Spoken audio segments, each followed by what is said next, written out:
Hello friends, Pandian store ப்ரோமோவில் என்ன நடக்குதுன்னு பார்க்கலாம் வாங்க. சேனலை சப்ஸ்கிரைப் பண்ணிக்கோங்க, மறக்காமல் பெல் ஐக்கானையும் கிளிக் பண்ணிக்கோங்க. இங்கே நம்ம மீனாவுக்கு அரசி பற்றின மொத்த விஷயமும் தெரிஞ்சு போகுது. இங்கே சுகன்யா மேலே பயங்கரமாக கோவப்படுறாங்க.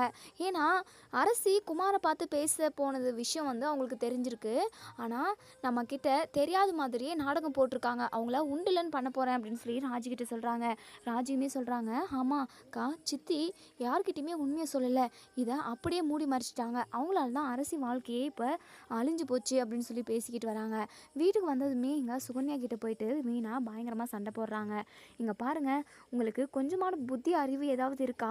பாவம் அரசி, அவன் வாழ்க்கையை குழி தோண்டி புதைச்சிட்டிங்கல்ல. நீங்கள் நினச்ச மாதிரி குமார் கூடவே அரசி கல்யாணம் பண்ணிக்கிட்டா, இப்போது உங்களுக்கு சந்தோஷம் தானே அப்படின்னு சொல்லி கேட்கவும், என்ன மீனா நீ பாட்டுக்கு என்னென்னமோ பேசிக்கிட்டு இருக்க, விட்டா நான் தான் எல்லாத்துக்கும் காரணம்னு சொல்லிடுவேன் அப்படின்னு சொல்லி கேட்கவும், ஆமாம் எல்லாத்துக்குமே காரணம் நீங்கள் தான்.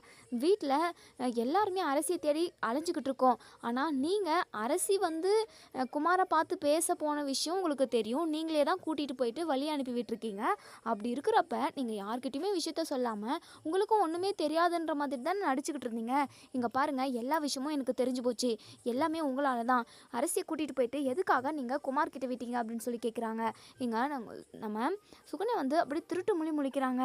ஒழுங்கு மரியாதையாக உண்மை எல்லாத்தையுமே நீங்கள் அத்தைக்கிட்ட சொல்கிறீங்க, அப்படி இல்லைன்னா நான் உண்டிலன்னு பண்ணிடுவேன் அப்படின்னு சொல்லி மிரட்டுறாங்க.